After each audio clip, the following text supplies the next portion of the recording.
그리고 주님을 바라보시면서 더 깊은 예배 가운데로 나가기를 원합니다.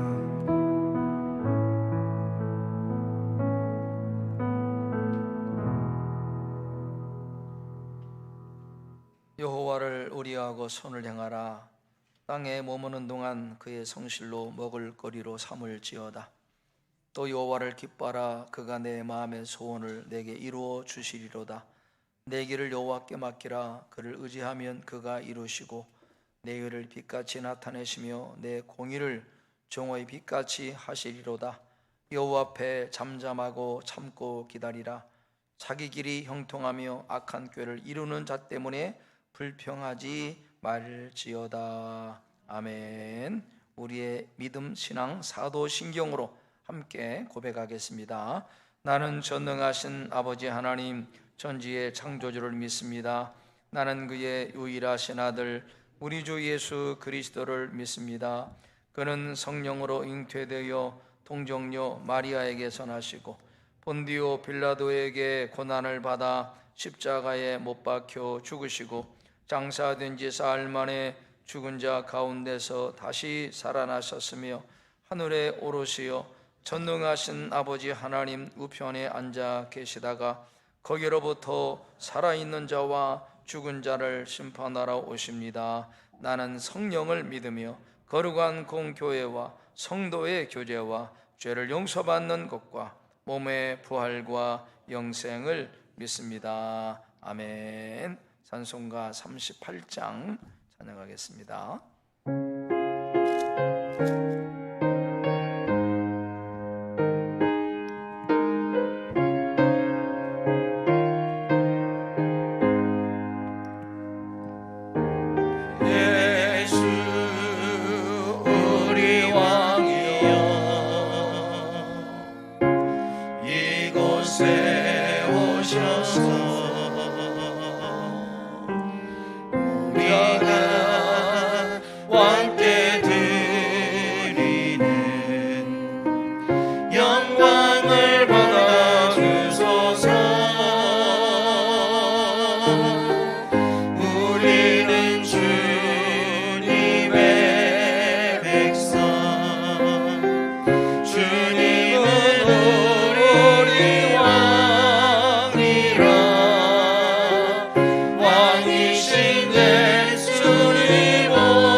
함께 기도할 때 정연희 권사님 우리를 대표해서 기도해 주시겠습니다.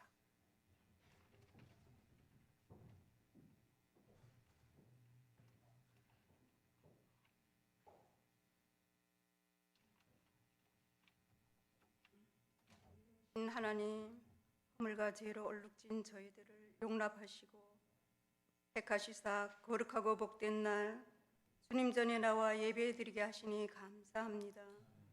주님, 지난 한 주간 삶을 돌아봅니다. 어리석고 부족하여 주님의 말씀 온전히 순종치 못한 모든 것들 이 시간 내어놓습니다. 모든 지킬 만한 것 중에 더욱 내 마음을 지키라.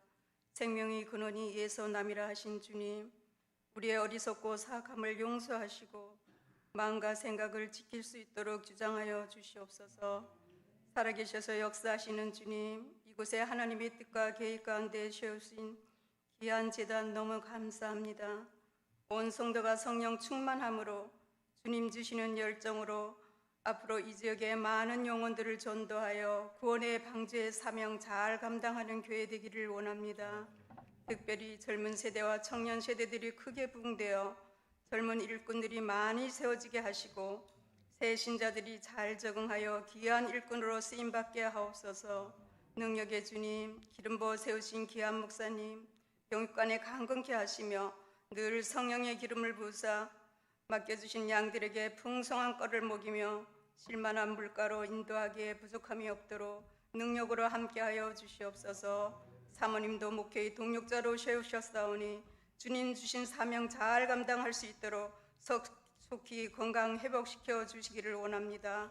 주님, 4명의 고3 수험생 김인경, 이혜빈, 윤지연, 임정원 이들에게 건강과 지혜를 다하시사 남은 기간 최선을 다하여 저들 목표 이루어서 하나님께 영광이요 부모의 기쁨이 되게 하시옵소서. 역사의 주관자이신 하나님, 믿음의 선조들의 헌신과 핏값으로 세우신 우리나라 하나님의 긍휼을 구합니다. 코로나19로 강야 같은 삶 가운데 백성들이 많은 어려움을 겪고 있습니다. 속히 온전한 일상의 삶으로 회복되게 하시사 어려운 경제 회복되어 많은 것을 포기하는 젊은 세대들이 희망을 펼 수 있도록 도와주시옵소서. 특별히 침체되어 있는 교회의 모든 예배가 온전히 회복되며 그동안 교회를 떠난 많은 주의 백성들이 다시금 주님 품으로 돌아올 수 있도록 주님의 사랑으로 돌아보게 하시며 주님이 아버지 안에 모든 교회들의 아버지 안에 더욱더 부흥을 이루어 주시기를 원합니다. 주님, 대선적인 우리나라 온 국민들 마음을 주장하시사 올바른 선택을 하게 하시고 하나님을 두려워하며 정직함으로 나라와 국민을 이해하는 능력 있는 지도자가 세워지게 하시사 이념과 갈등의 혼란에서 벗어나 국민들이 화합하며 안정된 삶을 살 수 있도록 간섭하여 주시기를 원합니다. 주님, 이 시간 세우신 목사님을 통하여 주님의 말씀을 듣겠습니다. 성령님, 각 심령에 임하시사 선포되는 말씀들을 착하고 좋은 마음으로 받아 좋은 열매 맺게 하시고 부르심에 합당한 삶이 되게 하옵소서. 주님의 사랑 감사드리오며 모든 말씀 끝까지 저희들과 함께 하시는 예수님 이름으로 기도드리옵나이다. 아멘.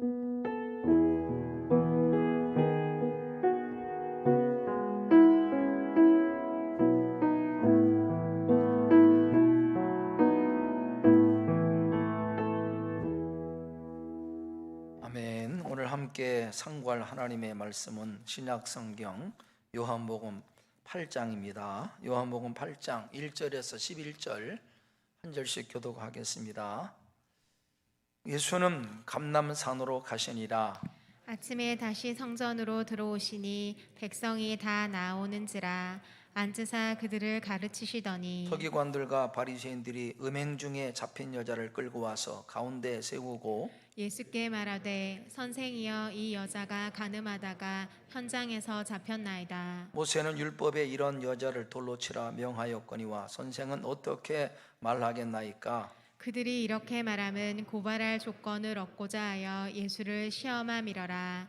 예수께서 몸을 굽히사 손가락으로 땅에 쓰시니 그들이 묻기를 마지 아니하는지라. 이에 일어나 이르시되 너희 중에 죄 없는 자가 먼저 돌로 치라 하시고 다시 몸을 굽혀 손가락으로 땅에 쓰시니 그들이 이 말씀을 듣고 양심의 가책을 느껴 어른으로 시작하여 젊은이까지 하나씩 나가고 오직 예수와 그 가운데 섰는 여자만 남았더라. 예수께서 일어나사 여자 외에 아무도 없는 것을 보시고 이르시되 여자여 너를 고발하던 그들이 어디 있느냐 너를 정죄한 자가 없느냐. 함께 읽겠습니다. 대답하되 대답하옵나이다. 예수께서 이르시되 나도 너를 정죄하지 아니하노니 가서 다시는 죄를 범하지 말라 하시니라. 아멘. 예수님께서 예루살렘 성전 안에 들어가시자 많은 사람이 따라와서, 그래서 주님께서 그들을 앉혀놓고 하나님의 말씀을 전하실 때에 서기관과 바리새인들이 한 여자를 끌고 왔습니다. 그리고는 주님께 그렇게 이제 따지듯이 물었습니다. 예수 선생이요, 이 여자가 가늠하다가 현장에서 잡혔습니다. 모세는 율법에 이러한 여자를 돌로 치라고 명했는데 당신의 생각은 어떠하십니까? 이렇게 물어봤어요. 지금 그들이 예수님께 이런 질문을 던진 데는 속셈이 있습니다. 6절에 보니까 저희가 이렇게 말하면 고발할 조건을 얻고자 하여 예수를 시험함이라라. 뭔가 함정에 올무에 빠뜨리려고 이렇게 교묘하게 질문을 던진 거죠. 만약에 예수님께서 그들의 질문대로 이 가늠한 여자를 놓아주려 하면은 이들은 예수가 율법을 무시하고 어겼다라고 하는 이유로 유대 재판에 넘길 것입니다. 그러나 반대로 예수님께서 여인을 율법에서 말한 대로 돌로 쳐서 죽이라고 말하면 아마 그들은 그동안에 사랑하라 했는데 위선자다, 사랑이 없는 매정한 자다라고 매도할 것입니다. 그렇기 때문에 그야말로 진퇴양난, 빠져나올 수 없는 함정에 빠진 그런 상황이에요. 예수님께서는 조용히 몸을 굽혀 손가락으로 땅에 뭔가를 쓰기 시작했습니다. 그러자 그 서기관 바리새인들이 막 다그칩니다. 묻기를 마지 않은지라, 얼른 대답하라, 막 다그쳐요. 그때 주님께서 몸을 일으키셔서 그들에게 한 말씀 하십니다. 너희 중에 죄 없는 자가 먼저 돌로 치라. 그리고는 다시 몸을 굽혀서 땅에 뭔가를 쓰셨어요. 여러분, 그러자 이상한 광경이 벌어졌습니다. 여인을 둘러싸고 손에 돌을 들고 성난 표정으로 여인을 향하여 금방이라도 돌을 던지려고 했던 사람들이 어느로 시작해서 젊은이까지 하나씩 그 자리를 다 떠나갔다고 성경은 말씀합니다. 그 살기등등한 현장에서 어떻게 이런 일이 가능했을까? 어떻게 이런 일이 일어날까? 오늘 본문에 보니까 예수님께서 그들에게 하신 말씀, 너희 중에 죄 없는 자가 먼저 돌로 치라. 이 말씀에 그들이 양심의 가책을 느껴서 그 자리를 떠났다, 그렇게 성경은 말씀합니다. 여러분, 양심의 가책을 느꼈다고 하는 것은 자기 자신을 발견했다는 겁니다. 너희 중에 죄 없는 자가 먼저 돌로 치라. 이 말씀에 양심의 가책, 찔림을 받고 그 자리를 다 떠나갔다고 성경은 말씀합니다.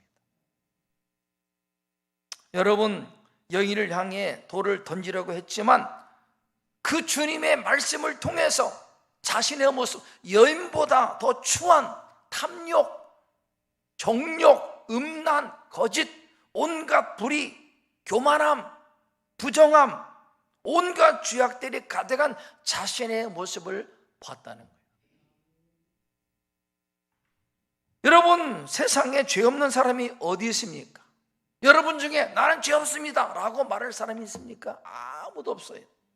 성경은 분명히 말씀합니다. 모든 사람이 죄를 범하였음에 의인은 없나니 하나도 없다. 모든 인생이 다 죄인이라고 성경이, 여기에 대해서 나는 아니다라고 말할 사람이 아무도 없다는 겁니다. 여러분, 지금 서기관과 바리새인들이 끌고 온 여인의 모습은 모든 인생의 모습이에요. 여인만 죄를 범한 것이 아니라 우리 모두도, 저를 비롯해서 모든 인간이 하나님 앞에 다 죄인입니다. 거짓과 불의와 교만과 탐욕과 이기심과 음란과 정욕과 거짓이 가득한 인생, 이 여인의 모습은 우리의 모습을 보여주는 거예요. 우리와 다른 사람이 아니라 우리와 같은 사람이에요. 다만 여인은 그 죄가 드러나 버리지, 우리 모든 인생의 하나님 앞에 다 죄인이라는 사실입니다. 여러분, 시 현장에 가본 적이 있습니까? 시 현장. 저도 이제 젊은 때 한번 가본 적이 있는데, 여러분, 정의를 외치고 깨끗함을 주장하는 사람들 입에서 나오는 말들을 보십시오. 얼마나 심한 욕설과 저주와 증오와 거짓말이 난무하는 그런 상황.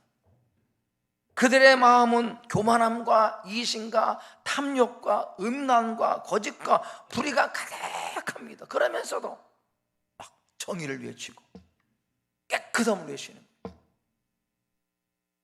그들이 떠난 자리를 보십시오. 온갖 오물과 쓰레기가 산을 이룹니다. 그러면서 정의를 외칩니다. 여러분, 신앙의 출발은 하나님의 말씀을 통해 허물과 죄로 가득한 자신의 죄된 모습을 발견하는 데서 신앙이 시작되는 거예요. 복음서를 보세요. 서기관 바리새인들이 왜 그렇게 완악하고 주님의 말씀을 들으면서도 회개하지 않고 주님을 만나지 못합니까?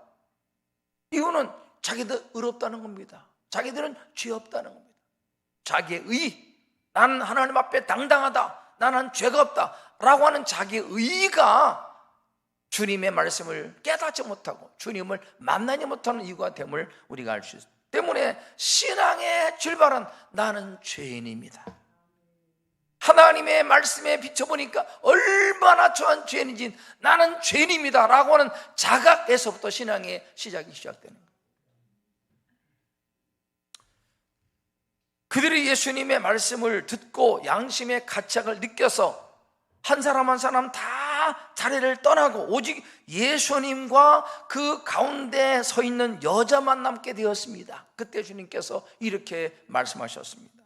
9절, 10절, 11절 함께 읽겠습니다. 예수께서 일어나서 여자 외 아무도 없는 것을 보시고 이르시되 여자여, 너를 고발하던 그들이 어디 있느냐? 너를 정죄한 자가 어디 있느냐? 대답하되 주여 없나이다.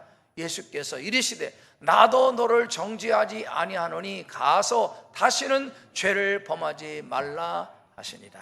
그렇게 말씀하셨습니다. 여러분, 이 말씀이 선포되는 순간 어떤 순간입니까? 용서, 사랑, 구원, 새로운 삶, 새 생명의 은혜가 여인에게 임하는 순간이 그 순간입니다. 나도 너를 용서한다. 조금 전까지 여인을 둘러싸고 있었던 상황이 어떤 상황입니까? 가늠하다 현장에서 끌려온 그런 죄인. 옷은 제대로 입었겠습니까? 여러분, 당시 유대 사회에서 가늠한 여자를 돌로 칠 때는 옷을 벗겼다고 합니다. 머리는 사람들에게 끌려오느라고 헝클어져 있고, 여인을 둘러싼 사람들의 험한 표정으로 외치는 그 고함 소리, 욕설, 비난, 비방, 얼마나 무서운 상황, 살벌한 상황이에요. 손에는 돌을 들고 금방이라도 던질 그런 상황. 여인이 얼마나 힘들었겠습니까? 수치심, 공포, 두려움, 아주 무서운 그런 시간이었을 것입니다. 아무도 이 여인을 위해서 변호하고 도와주는 사람이 아무도 없어요. 그야말로 절체절명, 절망의 한가운데 서 있는 여인의 초라한 모습을 볼 수 있습니다. 그런데 이렇게 절체절명의 상황에 이 여인을 죽음으로부터, 공포로부터, 수치심과 두려움으로부터, 온갖 비난과 정죄로부터 건져주신 분이 바로 예수 그리스도예요. 예수님. 여러분, 예수님은 구원자가 되십니다. 세상 사람은 나를 비난하고 정죄하고 욕하고 손가락질해도 우리 주님은 우리를 용서하셔요. 건져주시고 변호해 주시고 감싸 주시고 우리를 사랑의 품으로 품어주시는 분이 주님이십니다. 그리고는 영원한 생명 주시고 새로운 삶을 허락하시는 분이 바로 예수 그리스도십니다. 여러분, 여인이 이렇게 구원의 은혜를, 새 생명을 얻을 수 있었던 것은 여인의 선행이 아닙니다. 여인에게 의로움이 어디 있습니까? 죄인인데. 부끄러운 뿐입니다. 이 여인이 하나님의 은혜 가운데 주님으로부터 용서받고 죄사함 받고 새 생명, 새로운 삶을 얻게 된 것은 전적인 하나님의 은혜지 여인의 행실이 아니에요. 오히려 죄와 수치가 드러남으로 창기였던 여인이 성전 안에까지 들어오게 되었고 예수님 앞에 서게 되었고 예수님으로부터 용서와 구원을 받게 된 것은 죄가 드러났기 때문에. 여러분, 가정이지만 만약에 여인의 죄가 들통나지 않았더라면 여인은 계속해서 죄 가운데 살았을 것입니다. 죄책감과 불안과 두려움 가운데 용서받지 못하고 구원받지 못한 인생으로 그렇게 살았을 겁니다. 그런데 죄가 드러남으로, 수치가 드러남으로 말미암아 끌려왔지만 성전 안에 들어오게 되었고 주님 앞에 서게 되었고 주님을 통해 용서와 구원의 은혜를 잊게 된 것, 죄가 드러남으로, 죄가 드러남을 통해서 새 생명, 새로운 인생을 살게 되었다는 사실입니다. 그래서 성경은 바울이 말씀합니다. 죄가 있는 곳에, 죄가 더한 곳에 은혜가 넘친다, 그렇게 말씀합니다. 따랐습니다. 죄가 드러남이 은혜입니다. 죄가 드러남의 은혜예요.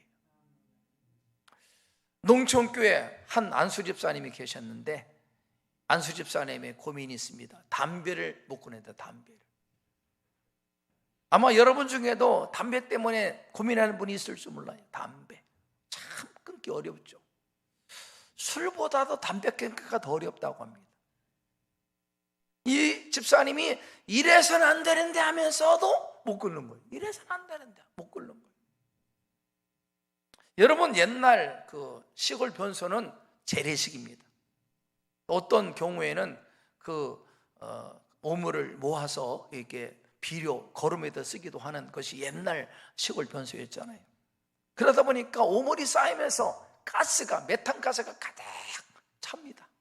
이 집사님이 주일날 예배 끝나자마자 막 담배가 뭐라 그래? 고파서 그러나? 담배가 너무 그냥 그래가지고 끝나자마자 교회 화장실로 쫓아가서 담배를 한 대를 피웠어요. 그리고 담배꽁초를 버리는 순간 그 메탄가스가 가득한 그 화장실이 팡 하고 터진 거예요. 얼마나 놀랐겠습니까?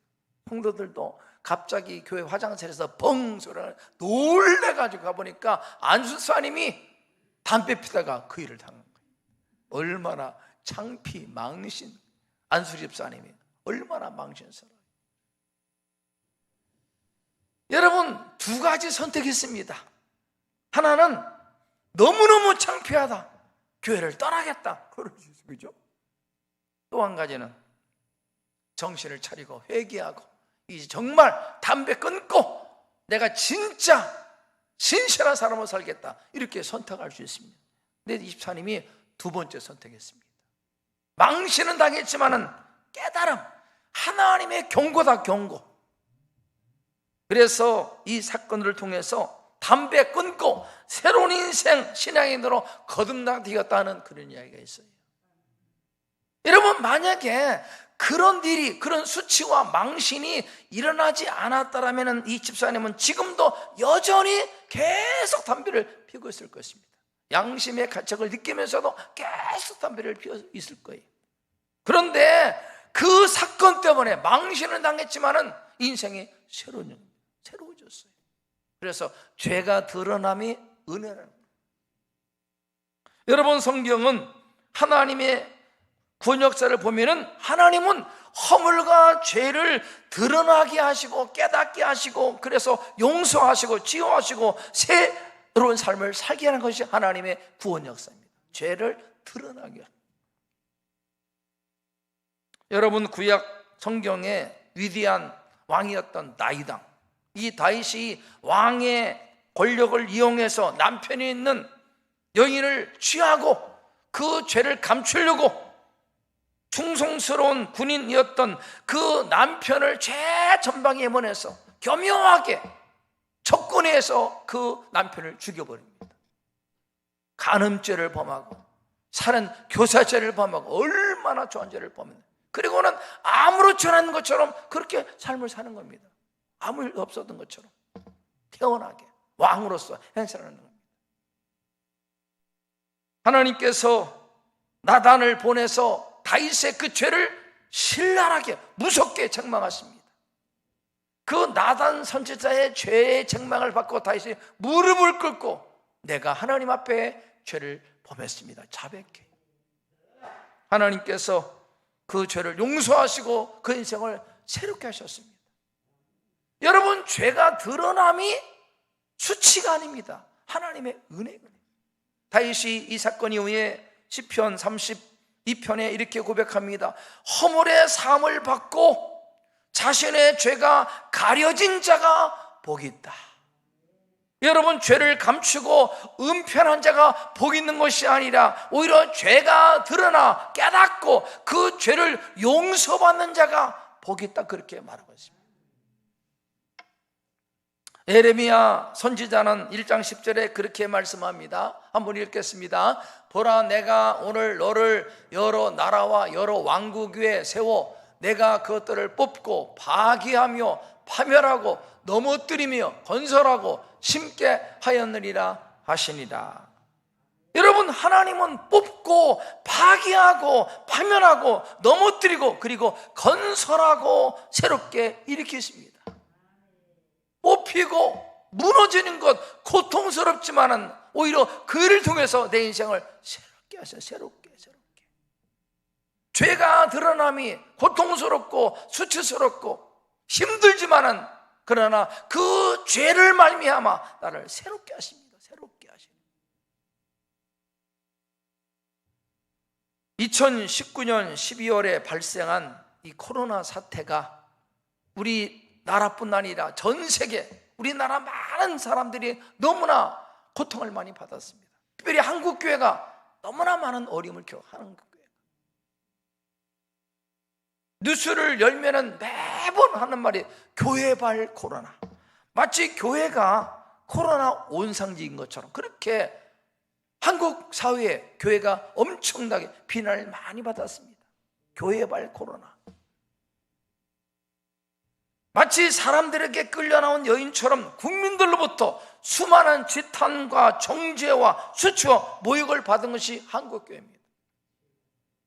지난 10월 22일자 교계신문을 보니까 일면 헤드라인 기사 제목이 그런 겁니다. 코로나 사태 이후 한국교회 성도 수가 감소 심각하다, 이런 제목이 나왔다. 그 내용을 보니까 우리 한국의 대표적 교단 예장합동, 예장통합, 또 감리교회, 우리 선결교회, 또 고신축 교단마다 지난 2년간 성도수 감소 그 수가 나오는데 어마어마하게 나오더라고요. 수십만 명이 한 교단만 해도 17만 명, 26만 명, 12만 명, 4만 명, 엄청난 수가 지난 2년 사이에 감소됐다는 거예요. 떠나간 교회를 떠나간 거예요.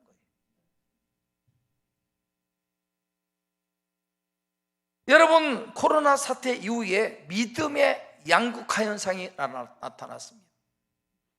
이런 상황에 더욱더 하나님을 의지하고 믿음이 성장하는 사람이 있는가 하면은 이런저런 핑계를 대가지고 믿음을 저버리고 믿음에서 떠난 사람들이 많이 생겼다는 겁니다. 2년여간에 무려 엄청난 수가 한국교회를 떠났어요. 여러분, 우울한 소식이지만은 한편 믿음의 관점으로 보면은 한국교회가 새롭게 거듭나는 계기라고 생각합니다.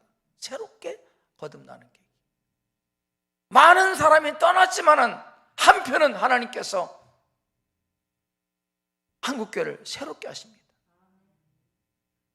가르시는 거죠. 고르시는 겁니다. 한국 교회 강단에 그저 사람들이 듣기 좋은 메시지, 자기 개발 이야기가 이제는 정말 사라지고 오직 십자가 복음을 전하는 그런 교회로 거듭나기를 바랍니다. 온라인이 아니라 예배당 현장에서 드려지는 예배의 그 영광, 하나님의 임재를 새롭게 일으키는 그런 예배가 되기를 바랍니다. 이걸 통해 한국교회가 뭔가 새로워져야 돼요. 그래서 먼 날 한국 역사를 돌아볼 때 코로나 시대 사람들에게 비난과 조롱을 받았지만 그 일로 오히려 한국교회가 하나님 앞에 모든 불순물들을 다 걸러내고 참된 교회로 거듭나는 교회가 되었다라고 하는 간증이 있게 될 줄 믿습니다. 하나님은 그렇게 역사하십니다. 우연이 아니에요. 하나님의 뜻이 있다고 생각해요. 우리의 믿음을 다시 한번 돌아보고 한국교회의 비본질적인 것을 다 걸러내고 진짜 교회의 참된 모습으로 거듭나는 계기가 될 거라고 믿습니다. 그러므로 사랑하는 여러분, 오늘 성경 본문에 등장한 여인처럼 어떤 일로 절망의 한가운데 서 계십니까? 그래서 사람들로 하여금 사람들에게 비난받고 또 그것 때문에 힘들고 죄책감으로 괴로워하겠다면은 아무도 내 마음을 알아주지 않고 나를 변할 사람이 없다 하더라도 여러분, 주님 예수 그리스도 그분을 온전히 신뢰하고 그분을 바라보는 여러분 되기를 축복합니다. 그분만이, 예수님만이 우리의 보호자가 되시고 우리를 지켜주십니다. 형식적인 신앙의 겉옷을 과감히 벗어버리고 살아계신 예수님을 인격적으로 만나는 그런 기회가 되기를 축복합니다. 내가 겪고 있는 이 고통과 수치와 죄책감과 이 어려움이 이제는 신앙의 껍데기를 다 벗어버리고 진짜 주님을 뜨겁게 만나는 그런 기회가 되기를 간절히 바랍니다. 여러분, 우리 주님은 구원자십니다. 주님께서 용서하시고 우리를 감싸주시고 품어주시고 변호해 주시고 우리에게 새로운 희망 주시고 살 소망을 허락해 주실 줄 믿습니다.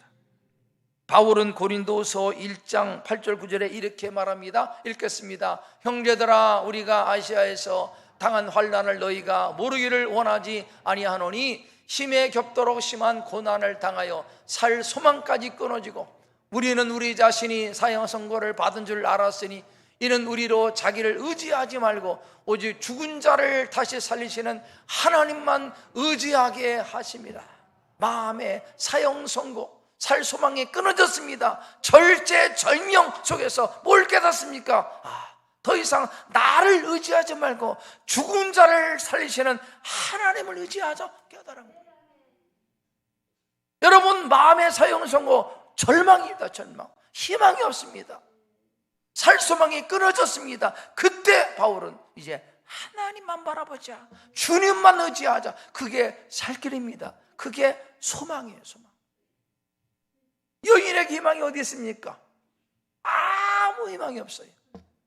비난과 저주와 욕설과 죽이려고 하는 사람들의 고함소리, 희망이 없어요. 그때 주님께서 여인을 구원해 주십니다. 우리가 의지하고 우리가 바라볼 분은 오직 예수 그리스도. 한국교회가 바라볼 분이 누굽니까? 하나님, 우리 구원자 예수 바라보는 겁니다.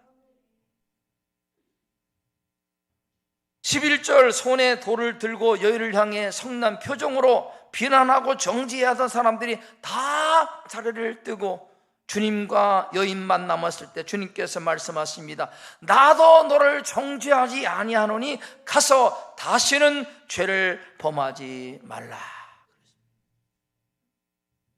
하나 질문하겠습니다. 돌에 맞아 죽을 뻔한 상황에서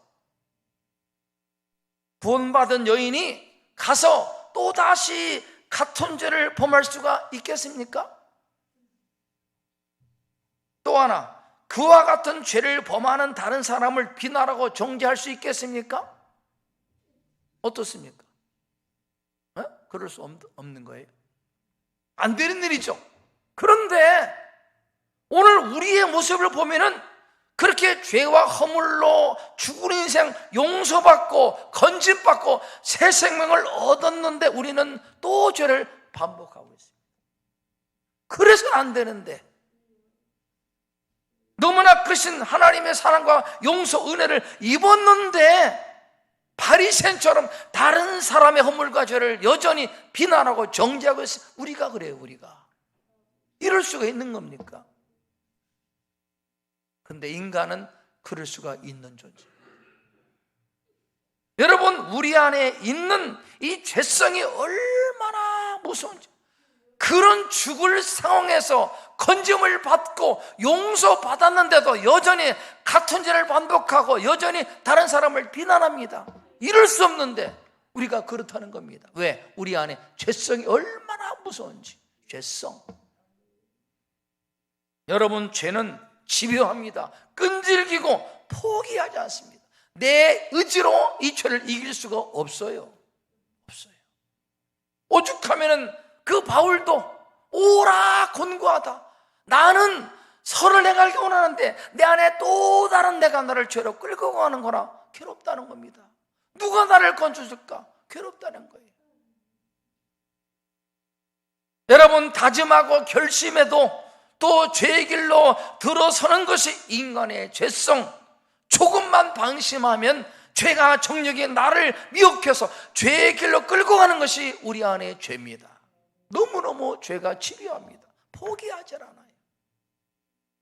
그러므로 자기의 의지를 의지하지 말고 십자가에서 나의 허물과 죄를 친히 짊어지신 구원자 예수를 계속 바라보는 겁니다. 주님이 십자가, 주님 십자가밖에 없어요. 예수 부활의 능력이 나를 건져주는 것이지 내 의가, 내 의지가 나를 죄에서 건질 수가 없는 것입니다. 내 힘으로 안 돼요. 하나님이 얼마나 죄를 미워하고 얼마나 죄가 수치와 고통을 주는지, 절망케 하는지 깨닫고 십자가 의지하고 우리 안에 우리를 도우시는 성령님을 의지함으로 육체의 정욕, 죄의 미혹을 뿌리치고 성령을 따라 승리하는 여러분 되기를 축복합니다. 이 길밖에 없어요. 죄가 무섭습니다. 인간이 얼마나 간사한지 몰라요. 사랑하는 성도 여러분, 우리가 주님의 은혜의 보좌 앞에 나올 수 있었던 것은 우리의 공로 아닙니다. 여인의 행실이 구원받게 했습니까? 아닙니다. 여인은 몸을 파는 창기입니다. 그러나 하나님의 은혜로 성전 안에 들어왔습니다. 주님 앞에 서서 용서받았습니다. 하나님의 은혜로 구원받은 거예요. 주님 앞에 나와 우리의 부끄러운 죄와 허물을 고백하고 용서받음이 하나님의 은혜입니다. 하나님의 은혜. 여러분, 죄책감과 두려움과 괴로움과 절망의 한가운데 서 있습니까? 십자가에서 우리 죄를 대신 짊어주시고 피를 흘리심으로 모든 죄를 해결해 주신 구원자 예수를 바라보시고 위로자 소망 주시고 새 생명 주시는 주님을 더 의지하는 우리 성도 되기를 축복합니다. 그럴 때 사랑으로 감싸주시고 용서해 주시고 위로해 주시고 소망 주시고 우리를 절망의 수렁에서 건져 주실 줄로 믿습니다. 주님을 통해 용서받으시고 새 생명 구원의 은 입으셨습니까? 이제는 다시는 죄의 길에 들어지지 않도록 십자가 바라보시고 우리 안에 도시는 성령 의지함으로 죄와 싸워 이기셔야 됩니다. 죄와 싸워 이기셔야 돼요. 연약한 이웃과 절망 중에 처한 이웃 비난, 비판, 판단하지 마시고 긍휼과 사랑으로 손을 잡아주시고 나를 용서하시고 소망 주시고 새 생명 주신 예수 그리스도를 그들에게 전해주셔서 그들도 건진받도록 마음을 그들에게 쓰시고 손을 펴시는 우리 성도 되기를 축복합니다. 이것이 바로 하나님의 은혜로 죄 가운데 용서받고 구원받아 새 생명을 얻은 우리들이 할 일임을 말씀을 통해서 깨닫게 되는 것입니다. 이 주님의 은혜가 여러분의 삶에 계속 임하기를 주님의 이름으로 축원합니다. 기도하겠습니다. 하나님 아버지, 감사합니다. 이 날을 구별하시고 우리로 하여금 주 앞에 나와 하나님을 예비하고 말씀을 통해 내가 누구인가 깨닫고 어떻게 살아야 되는가 막 가르쳐 주시니 감사합니다. 오늘 들은 말씀 마음에 담아 싸우니 이제는 더 이상 죄의 종로로 타지 않게 하시고 십자가 의지하고 성령 의지함으로 죄와 싸워 이길 수 있도록 도와주시고 절망 중에 처한 연약한 사람들 함부로 판단 정지하지 않게 하시고 긍휼과 사랑으로 손을 잡아 내밀고 우리를 용서하시고 건져 주신 예수 그리스도를 전하는 그런 삶을 살 수 있도록 주님 도와주시옵소서.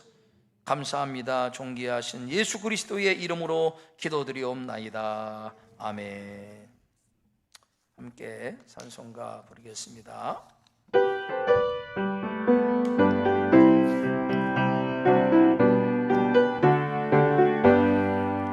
현창은 주님의 사랑과 거룩한 보혈의 공로를 우리 다 찬양을 합시다. 주님을 만나볼 때까지 예수는 우리를 배우게 하시는 주시니 그의 피 우리를 눈보다 너희게 하셨네. 우리를 깨끗게 함피는 무궁한 생명의 물일새 생명의 구원을 받은 자 하나님 찬양을 합시다. 예수는 우리를 배우게 하시는 주시니 그의 피 우리를 눈보다 너희게 하셨네. 주님의 거룩한 보혈을 날마다 입으로 간증해 담대히 싸우며 나가세. 천국에 들어갈 때까지 예수는 우리를 깨끗게 하시는 주시니 그의 피 우리를 눈보다 너희게 하셨네. 십자가 단단히 붙잡고 날마다 이기며 나가세. 머리에 면류관 쓰고서 주 앞에 찬양할 때까지 예수는 우리를 깨끗게 하시는 주시니 그의 피 우리를 눈보다 너희게 하셨네. 하나님, 용서받을 수 없는 죄인이요 하나님의 사랑을 받을 수 없는 추한 인생이지만은 우리를 사랑해 주시고 허물과 죄를 용서하시고 새 생명 주셔서 하나님의 자녀로 살게 하신 그 사랑을 감사합니다. 이 하나님의 구원의 은혜 잊지 않고 사랑하는 저희가 되게 도와주시옵소서. 말씀을 통해 남은 인생 어떻게 살아야 되는가 구체적으로 말씀해 주시니 감사합니다. 십자가 의지하고 우리를 건져 주신 십자가 사랑을 전하는 삶을 살 수 있도록 주님 도와주시옵소서. 하나님의 은혜 감사합니다. 강수옥 성도님, 하나님 그 마음을 받아주시고 하나님의 은혜와 사랑을 부어주시옵소서. 늘 함께 하시는 주님 감사합니다. 정연애 권사님 무명으로 감사합니다. 하나님의 사랑을 깨닫고 마음을 드리고 믿음을 함께 예물을 드렸나이다. 그 마음을 흠양하시고 일평생 하나님의 은혜와 사랑 가운데 감사하며 살 수 있도록 축복해 주시고 이 땅을 사랑하는 동안에 물질 때문에 고통받지 않도록 주님 때를 따라 필요를 하나님의 은혜 가운데 허락해 주셔서 일평생 하나님과 모든 사람에게 넉넉한 부유한 인생 될 수 있도록 도와주시옵소서. 아버지 우리가 하나님의 좋은 밭에 믿음으로 축복의 씨앗을 뿌렸습니다. 약속하신 대로 30배, 60배, 100배 자라게 하시고 평강으로 수확하게 도와주시고, 들인 물질이 하나님의 은혜 가운데 꼭 필요한 것에 쓰임받아 많은 영혼이 주께 돌아오게 하시고, 열방의 영혼들이 주께 돌아와 하나님을 예비하는 역사를 허락해 주시옵소서. 아버지, 우리들의 삶에 여러 가지 필요가 많이 있습니다.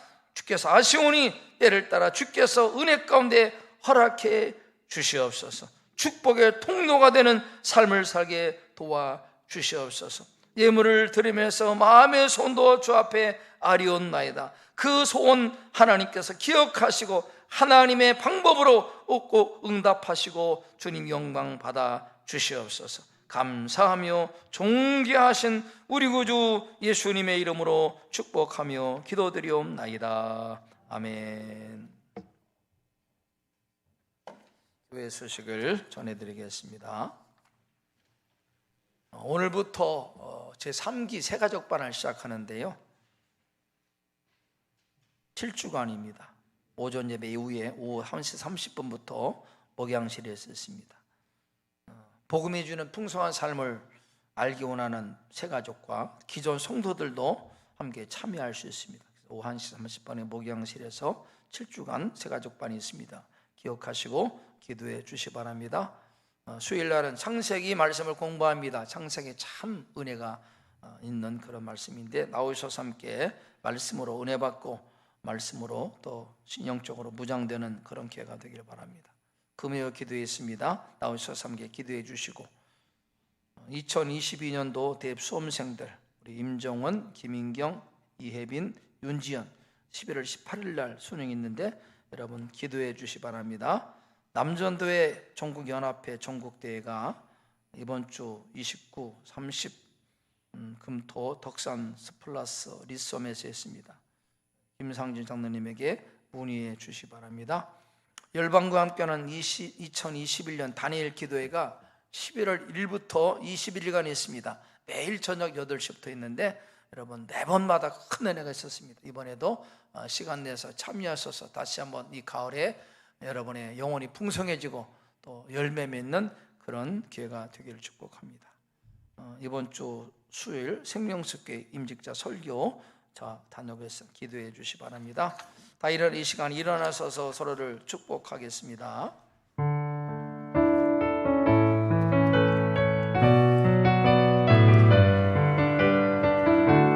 우리가 서로를 축복하며 나가기를 원합니다. 당신은 소중한 사람, 당신은 소중한 사람,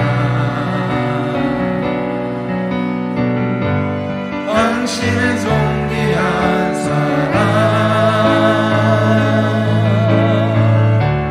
이 세상에 하나뿐인 당신은 내게 너무나도 소중한 사람, 당신은 소중한 사람, 당신은 소중한 사람, 당신은 존귀한 사람,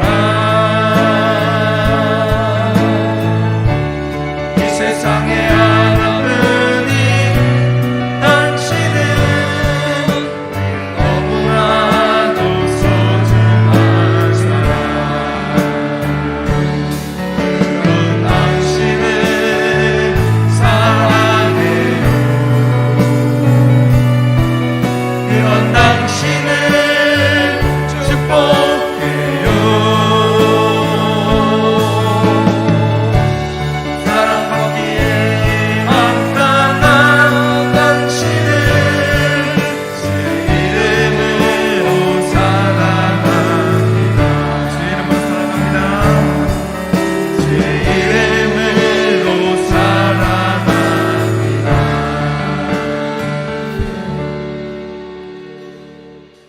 코로나 때문에 힘든 시대를 사랑하지만은 예수 이름 부르시오.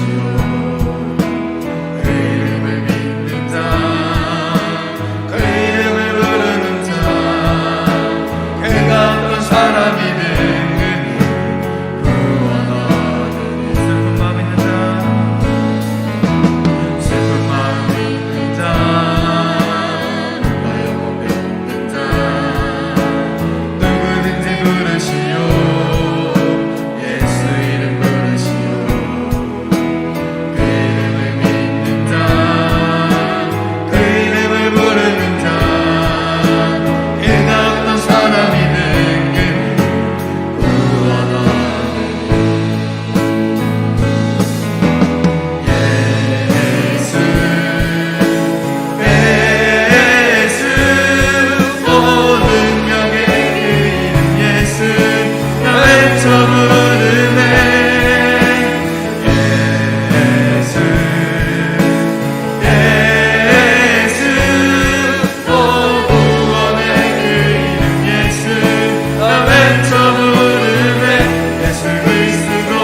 감추고 은폐함이 복이 아니라 죄가 드러남이 죄를 깨닫고 주 앞에 고백함으로 용서받음이 은혜요 축복입니다. 우리 주님은 어떤 죄도 다 용서하십니다. 누구라도 다 사랑하십니다. 사랑의 품으로 품으십니다. 살 소망 주시고 새 인생을 살게 하시고 우리를 구원해 주시는 분이십니다. 이 아침에 여러분 어떤 마음 형편이 있습니까? 어떤 은밀한 것이 내 안에 있습니까? 주님 앞에 고하십시오. 주님께 아뢰십시오. 주님은 다 아시고 어떤 죄라도 사해 주시고 살 길을 열어주시고 용서하시고 또 새 삶을 살게 하십니다. 이 아침에 주신 말씀을 다시 한번 생각하면서 주 앞에 우리의 마음을 정직하게 있는 그대로 하나님 앞에 고하며 주님 도와주십시오. 나를 건져주시고 나를 일으켜 세워주시옵소서. 기도로 잠시 나아가겠습니다. 하나님 아버지, 주 앞에 우리의 마음을 나누며 주님 사랑의 손으로 붙잡아 주시고 십자가 보혈의 능력으로 역사해 주시옵소서. 주님 더 이상 죄의 종로로 죄에 매여 살지 않게 하시고 주님 은혜를 베풀어 주시옵소서. 은혜를 절망의 수렁에서 죄의 수렁에서 건져주시고 구원해 주시옵소서. 주여 주 앞에 구합니다. 예수님의 보혈로 십자가의 보혈로 깨끗게 부활하시고 우리의 손잡아 일으켜 세워주시고 새 희망 주시고 살 소망 주시고 인생을 새롭게 변화되게 도와주시옵소서.